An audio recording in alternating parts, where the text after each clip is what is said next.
जो ऑपरेशन सिंदूर हुआ उसका मेरी नज़र में सबसे बड़ा इम्पोर्टेंस ये है कि मुरीद की और भावलपुर पर अटैक होना, ये नॉन टेररिस्ट ऑर्गेनाइजेशन के हेडक्वार्टर्स हैं। ये बहुत अहम जिसको हमको समझने की ज़रूरत है।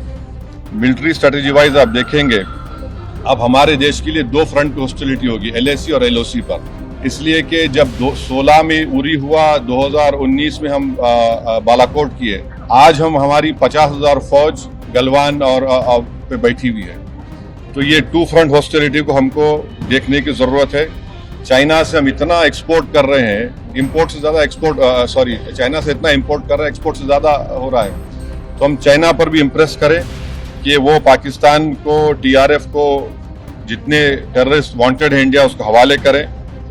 और गवर्नमेंट से मैंने गवर्नमेंट से कहा कि आपने अच्छा जवाब दिया OIC को, और तुर्किया को हमको समझाना है कि तुर्किया पूरे विश्व में एक ऐसा कंट्री है जो अपने ही देश में जो टेररिस्ट ऑर्गेनाइजेशन है कर्ड्स, उनको बॉम्ब करता है। इराक में जब तक उनसे डील नहीं हुई वहां बॉम्ब करता था, अब सीरिया में भी बॉम्ब करता है। तो तुर्किया को समझाने की जरूरत है कि जब आप कर्ड्स के ऊपर जो टेररिस्ट ऑर्गेनाइजेशन है उनको आप एक्शन ले सकते, तो भारत पे क्यों वो सवाल उठा रहे हैं। और हमने कहा कि ये आज पाकिस्तान इसको और एस्केलेट ना करे। इस सिलसिले में आज ईरानियन फॉरेन मिनिस्टर दिल्ली में है, सऊदी फॉरेन मिनिस्टर भी दिल्ली में है।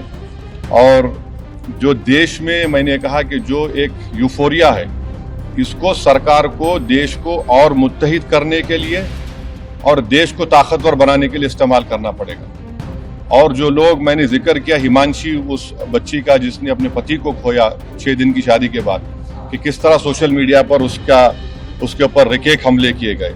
और आखिर में मैंने कहा कि न्यूयॉर्क टाइम्स, रॉयटर्स और CNN ने एक कहा कि भटिंडा में एक रफाल गिरा है।